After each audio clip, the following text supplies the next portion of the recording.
Hello YouTube, welcome to another video. In this video I'll be unboxing the TP-Link Archer T3U Plus Wi-Fi USB adapter.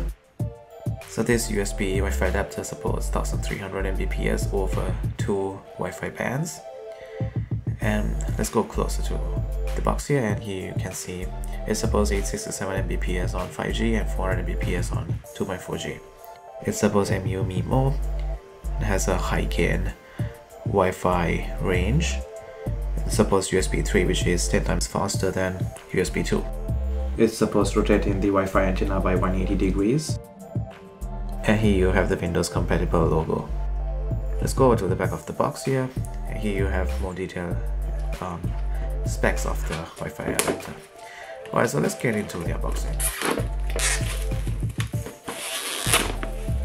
So here is a close-up view of the back of the box with all the specifications. It's now clear without the plastic wrapping.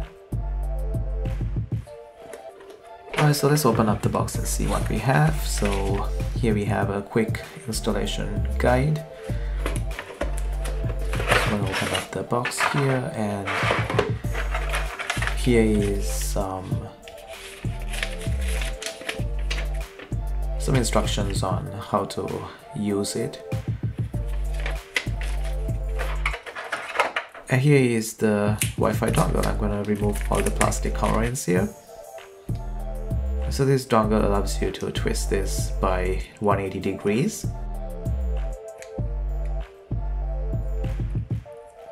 The Wi-Fi antenna here can be rotated by 90 degrees. It supports 5 different orientations. And here is the driver CD. Alright guys, this comes to the end of the video. I hope you found this useful. Thanks for watching.